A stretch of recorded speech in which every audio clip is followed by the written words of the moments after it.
Bismillahirrahmanirrahim. Assalamualaikum warahmatullahi wabarakatuh. Alhamdulillahirabbil alamin. Wassalatu wassalamu ala sayyidil anbiya'i wal mursalin wa ala alihi wa ashabihi ajma'in. Amma ba'd. Alhamdulillah, para pendengar yang dirahmati Allah Subhanahu wa taala. Pada kesempatan ini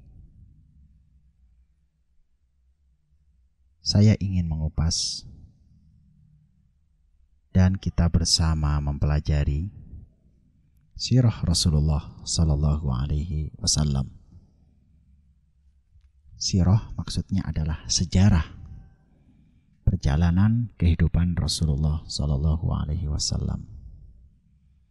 Mudah-mudahan kalau Allah Subhanahu Wa Taala memberikan umur panjang, akan kita kupas satu demi satu, detik per detik, bab per bab kehidupan Rasulullah Sallallahu Alaihi Wasallam.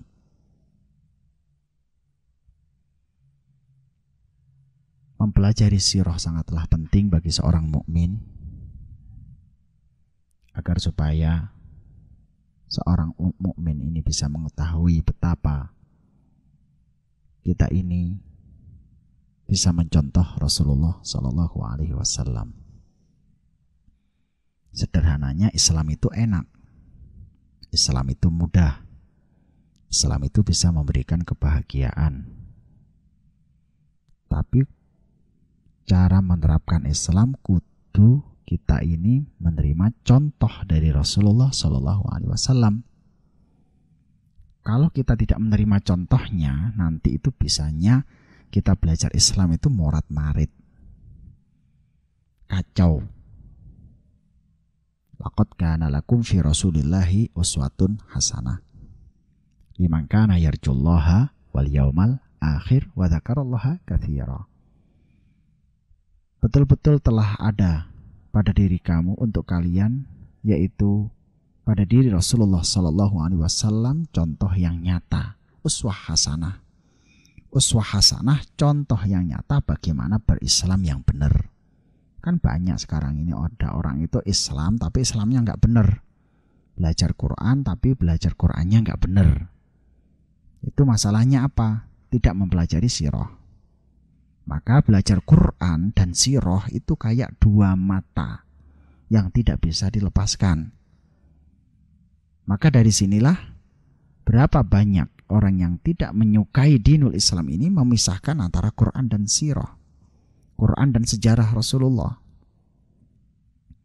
Ya, contohnya sederhananya, kalau kita ini misalnya sedang punya resep masakan, cuma dikasih catatannya, cara membuat tengkleng misalnya, lombok, bawang, berambang, merica, terus kemudian apa, sudah lengkap itu resepnya, kemudian dicoba masak sendiri tidak dikasih contoh, loh bisa keliru itu. Keliru apa? Keliru gule. Ya ini nggak tengkleng kok gule sih lumayan. Salah ngasih resep, dikasih kecap, jadinya bukan tengkleng lagi, jadinya rawon. Nah inilah orang belajar. Jadi belajar itu kadang tidak hanya konteks yang tekstual saja. Quran dibaca, terjemahnya dibaca nggak cukup kalau kita ini nggak belajar sirah, belajar hadis Rasulullah. Maka betul-betul orang itu sombong kalau belajar Al-Quran tidak belajar hadis. Contohnya orang ingkar sunnah itu, koyok ngerti-ngerti yo. Ya. Jadi kita ini belajar supaya Islam itu enak benar. Wa ma arsalnaka illa rahmatan lil alamin. Islam itu swarga, baiti jannati. Siapa yang menerapkan seluruh ajaran Quran dan sunnah, akan jadi sorga di rumahnya itu. Tenang, tentram, rezekinya lancar. Baldatun, thayyibatun, warabbun ghafur. Negerinya akan aman. Tapi harus ngerti cara Islam yang benar. Aku ini Islam bolak-balik tapi utangnya si akeh. Saya ini bolak-balik itu sudah Islam, sholat, tapi kok hidup saya ini masih tetap sengsara. Nah, ada konsep bisa jadi yang belum lengkap. Bahkan mungkin bisa ada konsep yang salah. piye-piye sampean carane nerapkan Islam iku lho kaya apa. Ya wis tak waca tok. Ya, lihat bagaimana Kanjeng Nabi Shallallahu alaihi wasallam melaksanakan Al-Qur'an dan Sunnah. Karena khuluquhul Qur'an. Maka belajar sirah itu penting sekali, ma'asyiral muslimin rahimakumullah. Bahkan setelah belajar Al-Qur'an ini adalah perlu belajar sirah, belajar sejarah Rasulullah, belajar sejarah Kanjeng Nabi. Nah, selanjutnya belajar sejarah Kanjeng Nabi menika. Belajar sejarah Kanjeng Nabi itu tidak hanya kita ini membaca kisah-kisah heroik, kisah-kisah yang menyedihkan, kisah-kisah yang mengharukan, bahkan kisah-kisah yang membuat kita tertarik. Tidak cukup segitu. Bahkan lebih agung dari itu. Setidaknya ada beberapa hal yang akan kita ambil untuk mempelajari sirah Rasulullah Sallallahu Alaihi Wasallam. Awalan, yang pertama, at-ta'assi bir Rasul Sallallahu Alaihi Wasallam, yaitu kita ini beruswah, mengambil contoh kepada Rasulullah Sallallahu Alaihi Wasallam. Karena Rasulullah pribadi yang agung. Nek kita ini ngeblat, kita akan jadi agung. Masyarakat kabeh nyontok Kanjeng Nabi. Iso dadi wong gede kabeh. Jadi nyonto wong gede iso dadi gede. Teorine niku, teorine orang-orang pengusaha besar, orang-orang hebat. Itu kan ada misalnya di Jepang teori Kaizen, yaitu terus-menerus memperbaiki diri. Ya lek awake dhewe iki duwe teori N3N. Delok, niru, nambahi. Nah, Kanjeng Nabi niku mboten didelok, ditiru, mboten usah ditambahi, mergo wis pol. Jadi siapapun yang ngeblat kepingin mencontoh Kanjeng Nabi pol-polan, makin mendekati sifat Rasulullah, bakal dadi wong gede, bakal dadi wong hebat, akan jadi pembesar-pembesar. Karena dengan Rasulullah Sallallahu Alaihi Wasallam dilihat dan dicontoh-contohnya sahabat. Sering delok Rasulullah, sering ningali Kanjeng Nabi, sering nyontok Kanjeng Nabi. Loh, dadi wong hebat kabeh kan. Dados tiyang ageng. Jadi tokoh-tokoh nasional, tokoh-tokoh internasional, bukan hanya sekedar nasional. Jadi belajar kita ta'assi adalah belajar karakter. Belajar untuk mencontoh kekuatan karakter Rasulullah Sallallahu Alaihi Wasallam. Nah, dalam surat Al-Ahzab ayat 21. A'udzu billahi minasy syaithanir rajim. Laqad kana lakum fi Rasulillahi uswatun hasanatun liman kana yarjullaha wal yawmal akhir. Liman kana yarjullaha wal yawmal akhir wa dzakarallaha katsira. Betul-betul telah ada pada diri Rasulullah Sallallahu Alaihi Wasallam suri tauladan yang baik buat kalian, bagi siapapun yang mengharap Allah dan hari akhir dan ingin mengingat Allah dengan ingatan yang banyak. Kemudian dalam surat An-Nisa ayat 80, wa may yuti'ir rasul faqad ata Allah. Barang siapa taat kepada Rasulullah, maka sama dengan taat kepada Allah. Qul in kuntum tuhibbunallah dalam surat Al-Imran, dan apabila kamu ingin mencintai Allah maka ikuti aku Kanjeng Nabi, ikuti Kanjeng Nabi, yuhibbukumullah, kamu akan dicintai oleh Allah Subhanahu wa taala. Jadi kita ini saat mencintai Rasul, beruswah, mencontoh, nyontoh Kanjeng Nabi, niku pertama bisa jadi orang hebat. Bisa jadi orang yang kuat. Bisa mempunyai kekuatan karakter yang luar biasa. Tapi bukan hanya sekedar itu. Bahkan nilainya juga ibadah. Contohnya, kalau kita ningali Kanjeng Nabi beruswah, fasiratuhu sallallahu alaihi wasallam yastaqi min haddu'atu asalibad da'wah wa marahiliha. Pada saat kita ini belajar sirah bisa mengetahui bagaimana cara berdakwah.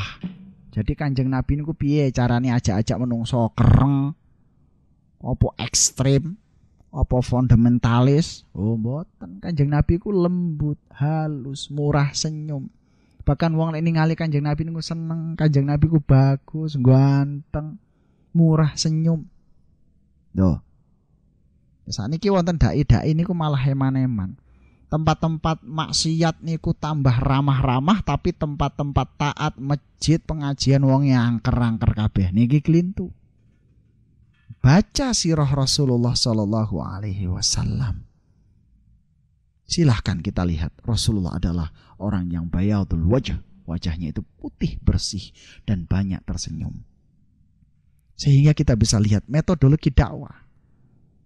Nah, niki lek mboten nate ningali sirah pokoke walak wal barok. Pokoke ana wong kafir, intine kafir mbek muslim, lek gak kafir kok lek awakmu kafir tak musuhi, lek awakmu kafir tak jotosi. Lho, mboten ngoten. Kanjeng Nabi niku dos pundi nalika bolak-balik diidoni, sing ngidoni mara-mara pun mboten wonten. Nang diare iki. Sing biasa ngidoni aku ora ana iki. Tanglet teng tanggane. Kang, sing biasa ngidoni aku saiki nang ndi? Oh, anu Kanjeng Nabi niku tiyange loro. Oh, loro. Ning ndi arek saiki? Ning omahe Kanjeng Nabi. Lho, tak paranane wis. Ngoten. Akhir diparani. Assalamualaikum. Mboten dijawab. Loh, sampean loro. Nggih, kok Kanjeng Nabi sampean marani aku? Didongakno. Walah Kanjeng Nabi, awakmu bolak-balik tak dondone, panjenengan bolak tak idoni, tak nyek-nyek. Kok sakniki dereng wonten sing nyambangi, dereng wonten sing tilik panjenengan tilik. Lho ora apa-apa. Mosok ora oleh tak dongakno muga-muga awakmu waras wis ya. Nggih Kanjeng Nabi, asyhadu alla ilaha illallah. Banjur setelah itu dia masuk Islam. Niku akhlake Kanjeng Nabi nalika dakwah. Dan masih banyak lagi uslub-uslub dan jalan Rasulullah dalam berdakwah. Niki kita nyontoh piye Kanjeng Nabi lek ngajak-ngajak wong. Piye Kanjeng Nabi ngajak-ngajak supaya ibadah. Terus pundi Kanjeng Nabi ngajak keluargane. Niku wonten kabeh contone. Lah lek kante nyontoh cepet gampang berhasil. Dai-dai, para ustad kalau mencontoh dakwah persis kayak dakwah Kanjeng Nabi, cepet berhasil, pengikutnya cepet akeh. Dak niki malah mboten. Dai-dai niku kadang-kadang wonten sing tambah membuat masyarakat lari, bahkan membuat Islam ini semakin tercoreng. Ini angker-angker bolak-balik malah kabeh diseneni dipisui kabeh niki dakwah napa misuh-misuh lah ngoten. Banjur manfaat ta'asi atau mencontoh beruswah kepada Rasulullah sallallahu alaihi wasallam wa yastakhlisu minhal murabbun turuqat tarbiyah wa wasailaha. Kalau yang pertama tadi adalah asalibu dakwah. Bisa mencontoh bagaimana cara kita berdakwah. Kemudian yang kedua, kita akan melihat bagaimana turuqut tarbiyah, bagaimana sistem tarbiyah pendidikan Rasulullah sallallahu alaihi wasallam. Rasulullah sallallahu alaihi wasallam bukan masalah yang sederhana, masalah pendidikan ini. Konsep pendidikan ini bukan hanya nasional, menginternasional, bukan hanya parsial tapi universal. Bukan hanya kita dalam pendidikan ini yang mengedepankan kekinian saja, tapi sampai kekonoan, ya sampai yang akan datang. Ya saiki kan kurikulum bagaimana zaman era modern. Lah setelah modern, pasca modern. Nah, pendidikan Rasulullah luar biasa. Misalnya kita lihat, ini contoh-contohnya aja, nanti kita baca di sirah. Contoh yang pertama, ayo coba lihat. Kanjeng Nabi niku nggak punya universitas toh. Kanjeng Nabi itu nggak punya sekolah. Sekolahnya di mana? Nah ini praktis. Tidak membuat kampus. Tapi Rasulullah SAW pendidikannya kapanpun, dimanapun. Maka coba kita lihat. Rasulullah SAW mendidik sahabatnya. Sahabat sering ceritakan ngaten. Saya mendapatkan pelajaran Rasulullah pada saat berangkat ke sana. Saat kami bersama Rasulullah dalam perjalanan, saat kami dibonceng Rasulullah, maka dapat hadis ini. Saat kami tidur di sisi Rasulullah, dapat hadis ini. Rasulullah dimanapun mengajarkan tanpa batas, kecuali beliau istirahat tidur. Begitu beliau bangun, beliau sebagai seorang murabbi dan mengajarkan dimanapun. Loh, lek awake dhewe ngeten jajal tenanan. Wah, cepet pinter arek-arek niku. Ngentil mawon niku jenenge Abu Dzar, Abu Hurairah kan ngentil Kanjeng Nabi terus siang dan malam. Malah hadis niku kathah. Mepet Kanjeng Nabi terus mulazamah teng Kanjeng Nabi. Ya, sekarang sistem pendidikan yang di jam-jam sakmene sampai jam sakmene nggih wonten saene ya ora salah. Tapi lek nyontoh pendidikan Kanjeng Nabi, lek dadi guru wis kudu dadi bapake, awan turu bengi niku wis melok niku nganut langsung praktek, bukan hanya teori. Inilah turku tarbiyah. Rasulullah SAW mencetak kader wonten Khalid bin Walid jadi panglima perang, Umayyah kemudian jadi politikus ulung, Amr bin As kemudian Mus'ab bin Umair menjadi diplomat, dan banyak saat penaklukan 2/3 dunia mereka orang Quraisy yang saat itu tidak diperhitungkan. Karena pendidikan Rasulullah SAW jadi presiden siap, jadi panglima perang siap, dari ekonom siap, jadi nopo mawon siap. Loh hebat toh. Nah ini perlu dilihat. Padahal niku nggih para pendengar sekalian. Saat itu kondisi di Mekah buta huruf. Bahkan Rasulullah mengajarkan bukan orangnya wis kuliah, wis S2, S3 mboten. Wong-wong sing buta huruf. Nah iki, didik wong buta huruf menjadi pemimpin dunia. Oh, top tenan toh. Inilah.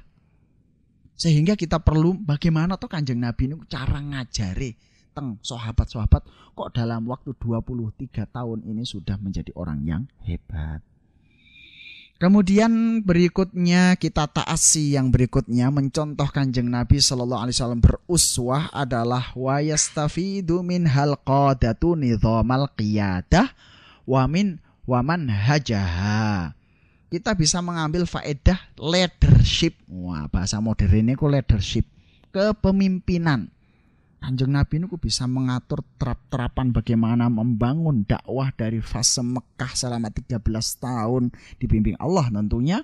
Kemudian fase Madinah sampai terbentuk negara yang berada di Madinah. Sampai kemudian menaklukkan Romawi, menaklukkan Persia yang begitu luar biasa. Negara adidaya. Beliau berangkat dari sendiri sampai mengendalikan puluhan ribu dan ratusan ribu kaum muslimin. Orang usah sekolah, di sekolah manajemen. Lho kok iso? Lah nggih mbuh kula nggih mboten ngertos. Lah niku mulakna nyonto Kanjeng Nabi sing ping plek dhisik wis ndelok, maca, nerokke. Melihat, membaca, kemudian mencontoh.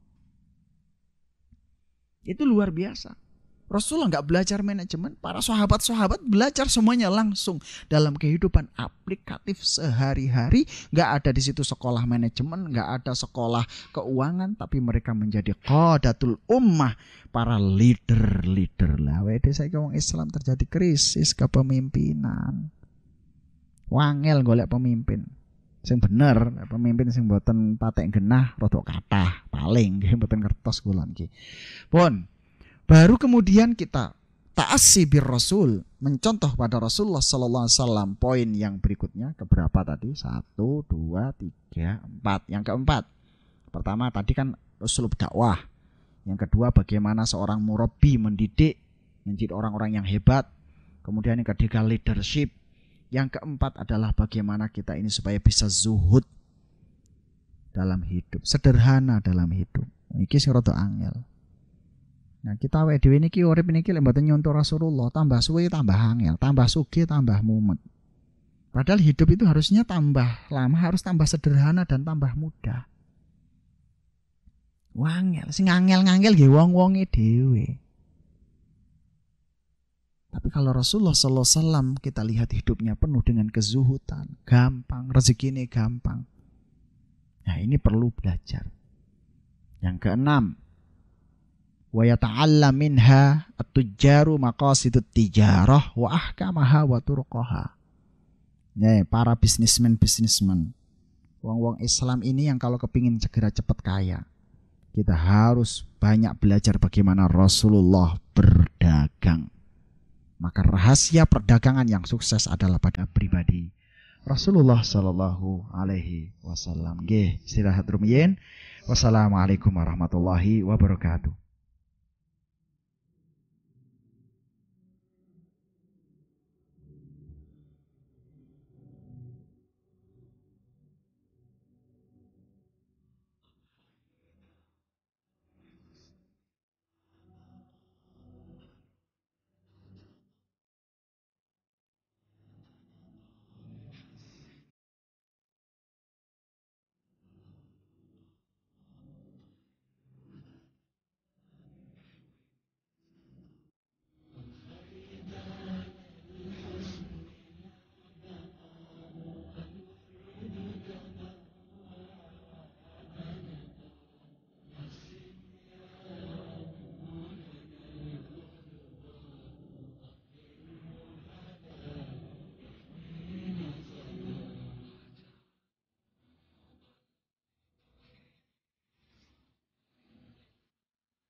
Ma'asyiral muslimin rahimakumullah, kita lanjutkan kajian sirah kita.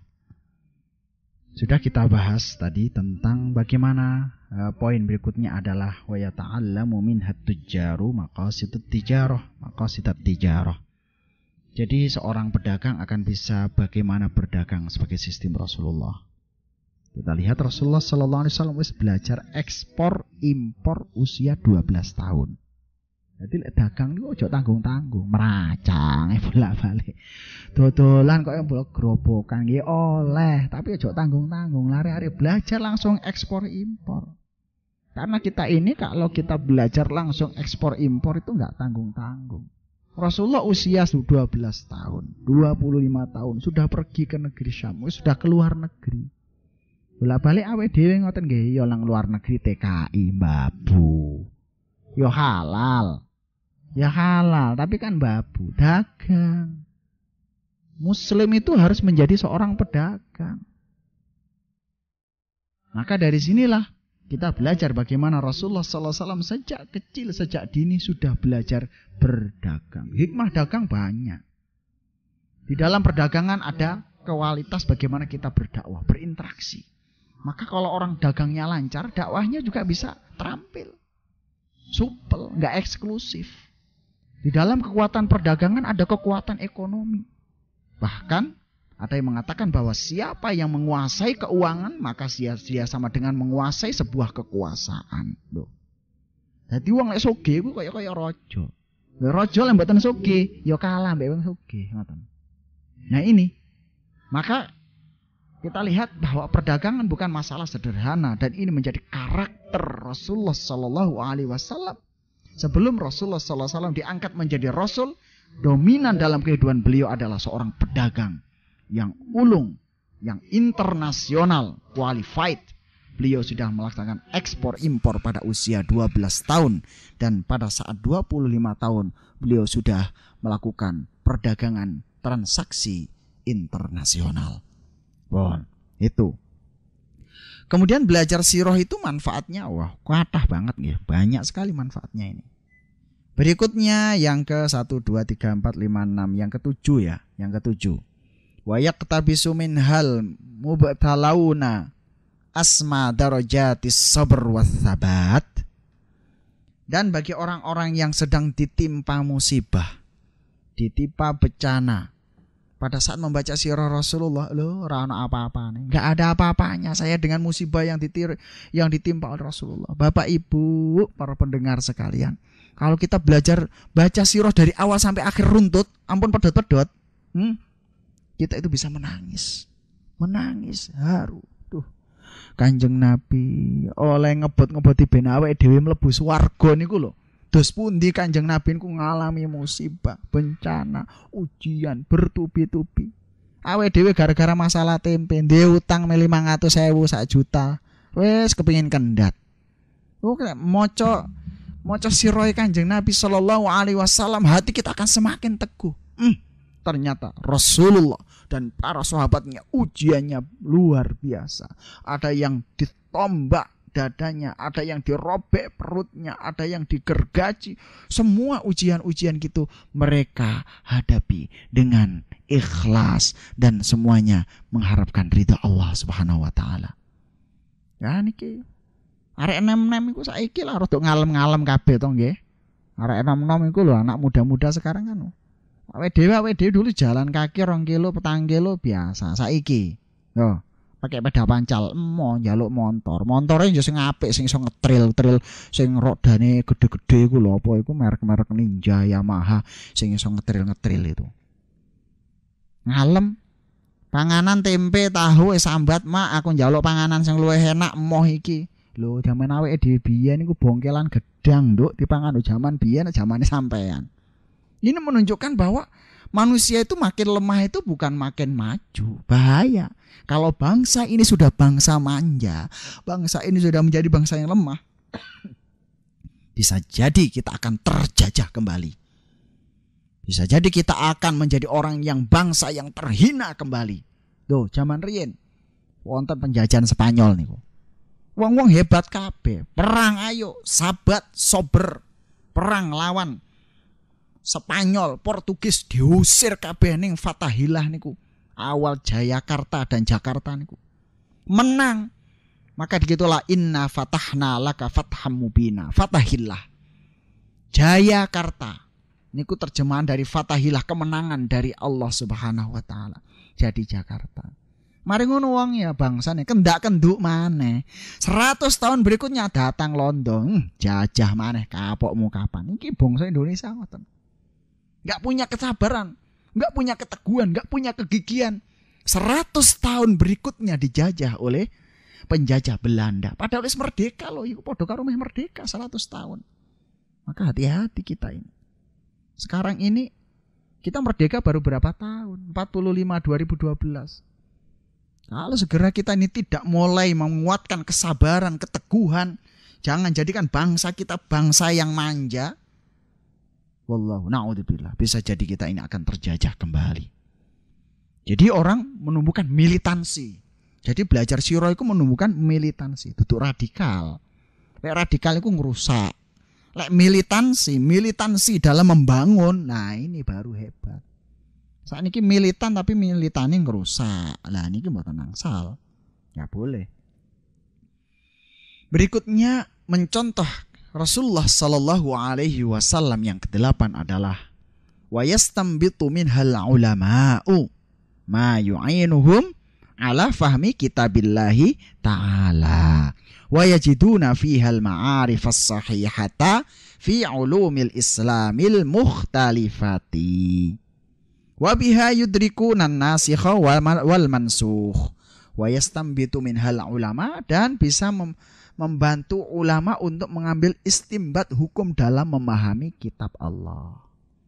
Jadi kita ini kalau ingin faham kitab Al-Quran, menghayati, bisa nangis maca Quran, baca sirah. Maca surat Al-Anfal, maca surat At-Taubah, baca surat Al-Ahzab, baca surat Al-Hujurat, baca surat An-Nur, baca sirah Rasulullah. Nangis Bapak Ibu saya saestu. Kalau kita ini hanya baca Qur'annya saja, nggak baca sirahnya, belum membekas. Dan bahkan ada banyak hukum-hukum itu nggak mungkin bisa difahami secara utuh lek dereng belajar sirah. Monggo njajal niki make surat Anfal, surat At-Taubah, surat An-Nur, surat Al-Ahzab. Niku dilihat, kemudian dibaca asbabun nuzulnya, dibaca sejarah-sejarahnya, Masya Allah, teresep teng ati. Nanti akan kita lanjutkan insya Allah nanti. Jadi kita ini akan belajar dengan sirah itu akan melihat nasikh dan mansukh, asbabun nuzul, latar belakang turunnya ayat, asbabul wurud, asbabun nuzul, dan lain sebagainya. Kemudian yang ke-9.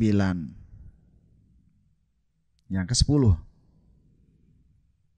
Kita akan bisa belajar akhlak Rasulullah SAW. Dan ini paling penting.